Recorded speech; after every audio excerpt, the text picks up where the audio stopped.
Monday, June 1st, 1992. I am your host, William Cooper.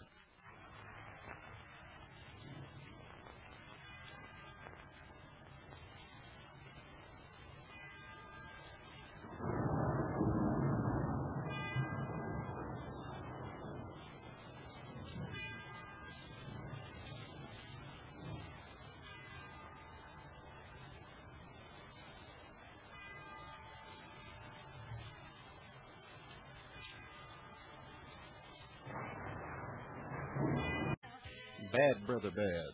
Big bad brother bad.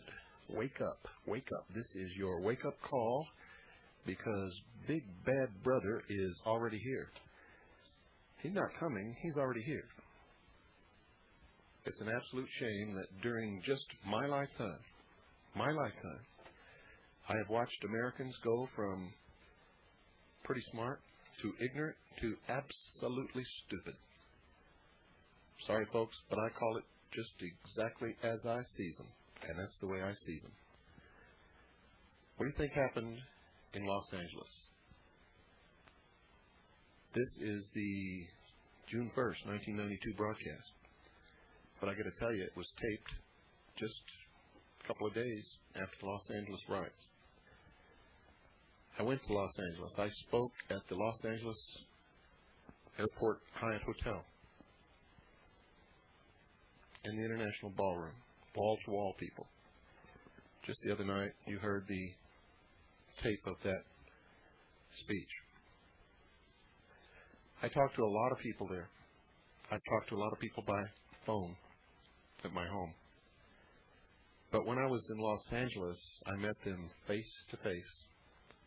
And I heard a lot of stories. I saw a lot of photographs. I saw some videotape. And what I heard and what I saw is absolutely incredible and confirms once again, I hate to say this, but confirms once again everything that I've been trying to tell you for many years. I heard stories of men in black uniforms, no patches, no identification, just black uniforms, took over many public utilities, transportation. I mean, took them over. And who do you think those people were, folks? Those were personnel, emergency police from the Federal Emergency Management Agency, FEMA. We confirmed from the city government that FEMA had actually taken over and was in complete control of 8 key elements of the city of Los Angeles. Can't happen in America, you say? I say you've been living in fantasy land for way too long. Let's go through this step by step. A motorist been drinking, driving down the highway, police car pulls up behind him, turns on his lights. Does the motorist stop? No. Takes off like a crazy man, and they've got this high-speed chase for a little while, and they finally stop the car. The passengers get out when ordered and put their hands over their head when ordered. The driver gets out, intoxicated, refuses to put his hands over his head and assume the position. And when told that he's under arrest to assume the position, he refuses. And then the fun starts, folks. The police have been trained when arresting someone to give them an opportunity to submit to arrest. If they do not, they are to use whatever reasonable force is required to subdue that person. Now the police, I don't know whether they thought they were right or whether they knew they were wrong.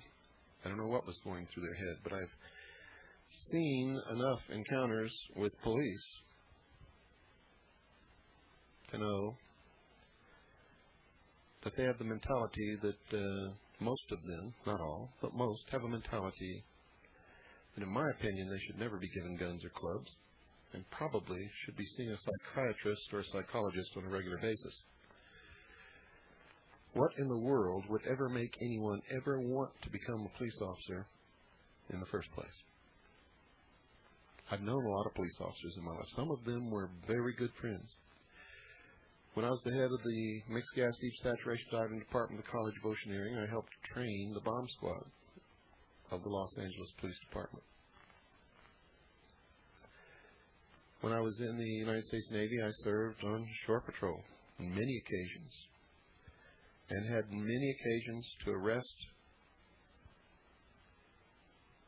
military personnel, some of whom were extremely intoxicated and put up a real good fight. But you know something? Not once did I ever have to use a club on a man or pull out my weapon to subdue a man, to arrest that man. And at no time ever did it take more than two of us to do whatever we had to do without hurting anyone.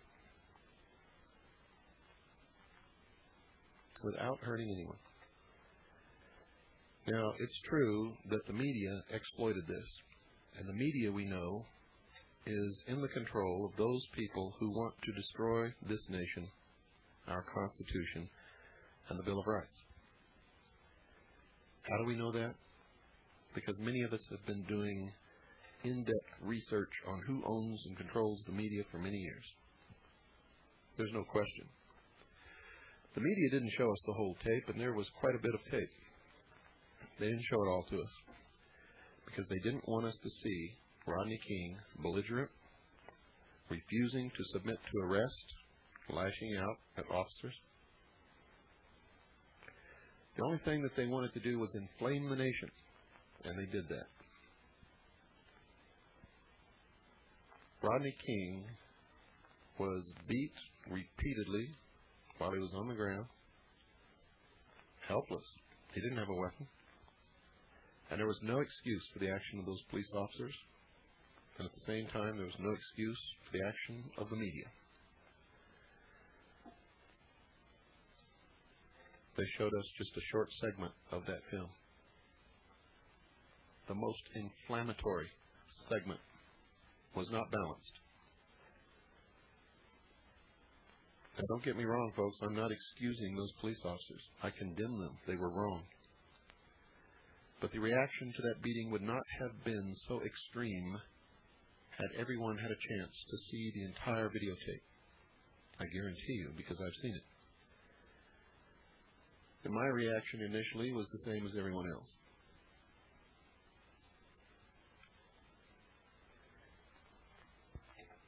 Over a period of time, these police officers were charged because of the uproar of the public, and rightly so. They should have been charged. But the wrong charge was brought against them. They were charged with assault, with intent to commit bodily harm. The correct charge should have been battery. Battery, folks. Battery. There's a big difference. Assault is the threat to harm. Real threat. You pull a weapon and point it at someone's head, that's assault. You threaten to kill someone, that's assault. You raise your arm to strike someone, that is assault. When you actually commit the act, take the swing, and hit the person, that is battery. Those officers were not charged with battery. They were charged with assault, with intent to commit bodily harm. Well, these officers were doing what they've been trained to do. They had, at least in the eyes of the law, no intent to commit bodily harm. However, if you watch that videotape, it is obvious that they had every intent to commit bodily harm, but still was the wrong charge, folks. Then a Masonic judge, a Freemason, changed the venue from Los Angeles, and there are many courts in Los Angeles. And the whole nation saw this videotape, so changing it from Los Angeles to Ventura County,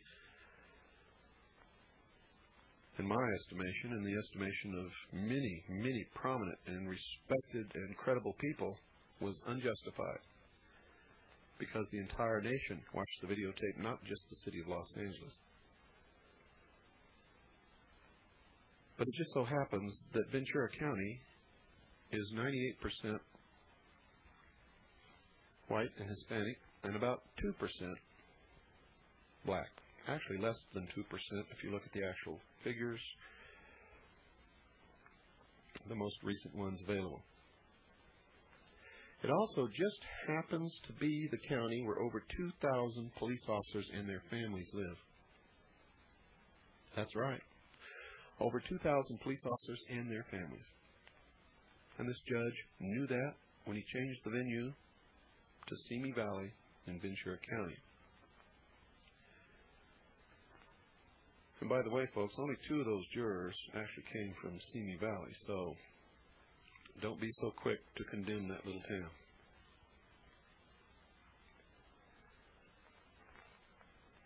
During the trial, everything was televised all the time. The defense made their points and their case very well. They were very convincing in that the officers were trained to subdue with whatever reasonable force is necessary anyone who refuses to submit to arrest. And their argument was that they were doing what they were taught to do, what they were trained to do, and they had no malice and had no intent to inflict bodily harm, only the intent to make Rodney King assume the position and submit to arrest. Well, what is this assume the position phrase that I keep using? Well, it's a phrase that street people use. It's a phrase that police officers use. It's a phrase that's used in the courtroom. What it means most of the time is spread your legs, spread your arms, and lean face forward against the wall, any wall, or a car. Sometimes when there's no wall or car available, or if they're having you exit from an automobile, they will tell you to stand up, stand still, spread your legs, put your hands behind your head. For those of you who have never watched this in action, that is what is meant by assume the position.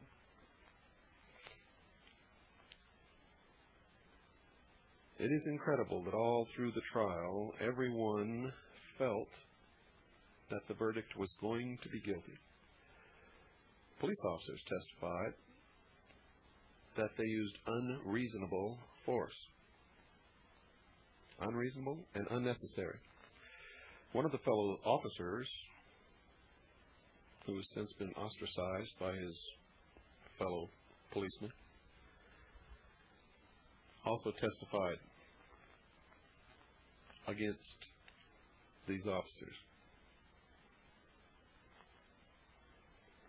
However, the defense made their case, and they made it very well. They made the case that the officers did not commit assault, and they didn't.